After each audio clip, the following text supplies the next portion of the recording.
Halo, apakah suara saya terdengar?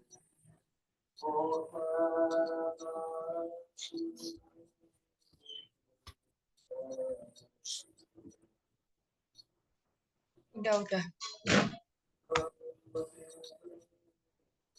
Ini ini langsung aja ya.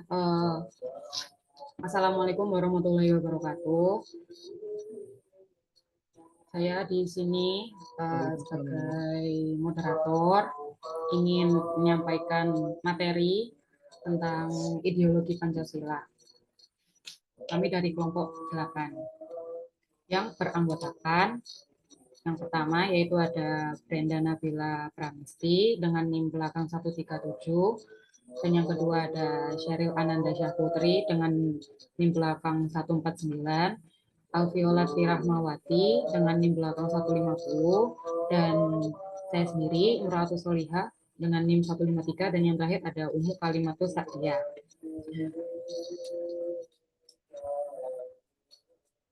Untuk materi pertama yaitu pengertian Pancasila. Filosofi Pancasila berasal dari dua kata, panca yang berarti lima dan sila yang berarti dasar atau prinsip. Pancasila secara harfiah berarti lima dasar atau prinsip. Pancasila merupakan rumusan dan pedoman kehidupan berbangsa dan bernegara bagi seluruh rakyat Indonesia. Untuk materi selanjutnya akan dibacakan oleh teman saya.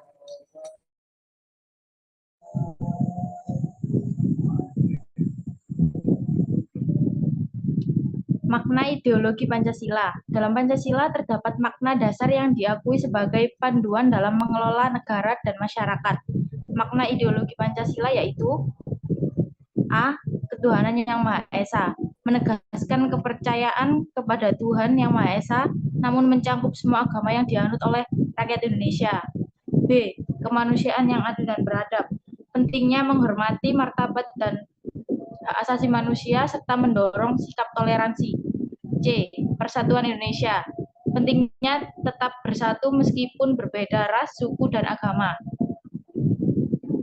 Lalu untuk D, kerakyatan yang dipimpin oleh hikmat kebijaksanaan dalam permusyawaratan perwakilan, menegaskan prinsip demokrasi untuk mengambil keputusan harus diadakan musyawarah. Lalu E, keadilan sosial bagi seluruh rakyat Indonesia, pentingnya menciptakan kesetaraan dan keadilan sosial bagi seluruh rakyat Indonesia. Lalu peran Pancasila dalam ideologi negara. Peran Pancasila sebagai ideologi negara yaitu memberi bimbingan kepada masyarakat Indonesia dalam menentukan sikap dan tingkah laku. Nilai-nilai yang terkandung dalam kelima asas Pancasila dijadikan patokan aturan oleh bangsa Indonesia dalam berperilaku di kehidupan bermasyarakat serta bernegara.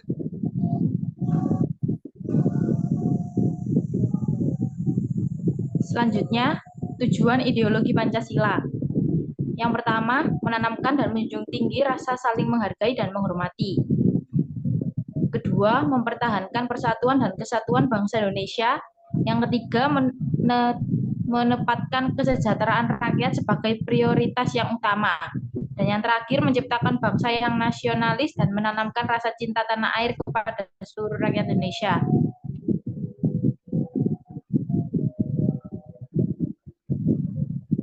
Selanjutnya ada perkembangan ideologi Pancasila dari masa ke masa. 1. Ideologi Pancasila pada zaman Orde Lama. Pada Orde Lama, Pancasila masih di tahap dibangun dijadikan keyakinan dan ciri khas bangsa. Presiden Soekarno yang mengusung konsep Pancasila menyatakan, isi berasal dari mitologi yang belum jelas, tetap saja dapat membimbing dan masyarakat Indonesia menuju kesejahteraan. Pada masa ini, perkembangan Pancasila dipengaruhi oleh berbagai kondisi dan situasi di dunia yang masih dilanda kekacauan. Masa Orde Lama merupakan masa pencarian bentuk Pancasila, terutama pengaruh terhadap kehidupan bernegara. 2. Masa Orde Baru. Era Orde Baru, stabilitas dan pembangunan tidak lepas dari keberadaan Pancasila. Pancasila menjadi alat bagi pemerintah untuk semakin memancarkan kekuasaan di Indonesia. Pancasila begitu diagung-agungkan. Pancasila begitu gencar ditanamkan nilai dan hakikatnya pada rakyat. Dan rakyat tidak memandang hal tersebut sebagai sesuatu yang mengganjal.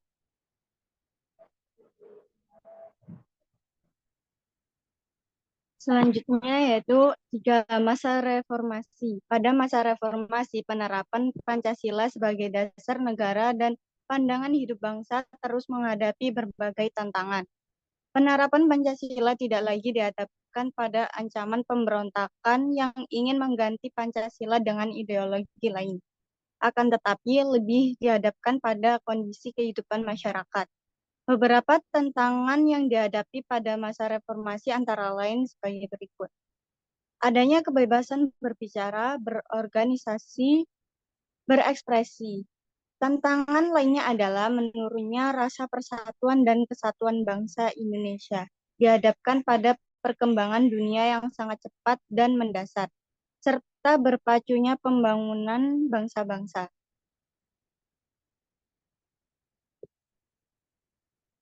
Dan yang terakhir yaitu kesimpulannya adalah Pancasila sebagai pandangan negara sebenarnya adalah wujud dari nilai-nilai kebudayaan milik bangsa Indonesia yang kebenarannya diyakini. Ideologi Pancasila berasal dari zaman dahulu. Nilai-nilai Pancasila ini tumbuh dan berkembang dari masa ke masa. Itulah sebabnya bangsa Indonesia sudah seharusnya mengamalkan nilai-nilai yang terkandung di dalamnya, karena Pancasila adalah cerminan kepribadian bangsa. Mungkin itu saja presentasi dari kelompok saya. Mungkin ada yang mau bertanya tentang materi yang kelompok saya sampaikan?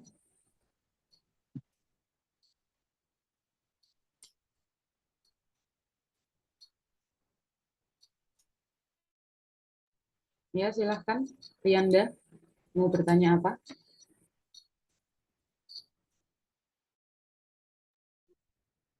Baik, sebelumnya perkenalkan nama saya Rianda Dwi Saputra dengan NIM 142.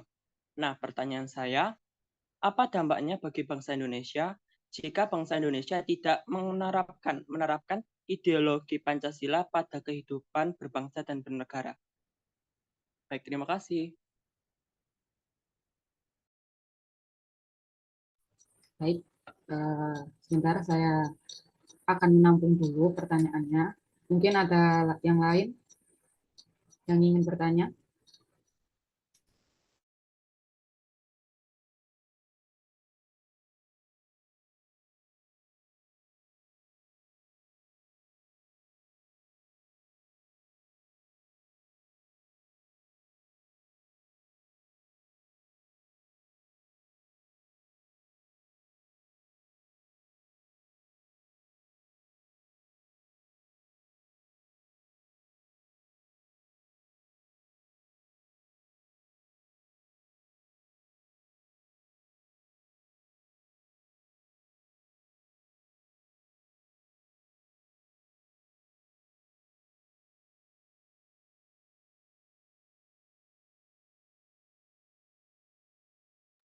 Mohon maaf untuk Riyanda, apakah boleh diulangi sekali lagi pertanyaannya?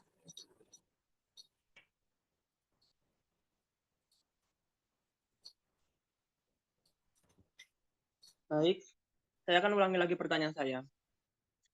Pertanyaan saya adalah, apa dampaknya jika bangsa Indonesia tidak menerapkan ideologi Pancasila pada kehidupan berbangsa dan bernegara? Baik, apakah sudah jelas? Sudah, terima kasih.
Oke, saya akan menjawab pertanyaan dari Mas Rianda.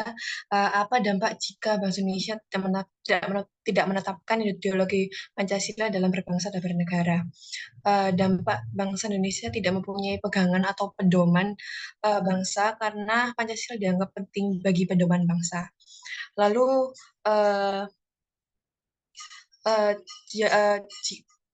bisa terjadi kehidupan masyarakat yang dipenuhi dengan konflik dan kondisi tidak rukun. Lalu dapat menimbulkan pelanggaran hak dan kewajiban. Lalu ada dampak internal dan eksternal juga. Dampak internalnya yaitu ketidakstabilan politik dan keamanan, dan eksternalnya ketidakpercayaan dunia di internasional. Dan juga jika menerapkan ideologi Pancasila dalam kehidupan berbangsa dan bernegara, maka akan menyebabkan kehancuran bangsa Indonesia. Ya, terima kasih. Bagaimana, Rianda? Apakah sudah paham? Baik, terima kasih atas jawabannya. Jawabannya sudah jelas. Makasih. Ya, sama-sama. Sekian, mungkin presentasinya bisa saya tutup. Sekian dari kami. Wassalamualaikum warahmatullahi wabarakatuh.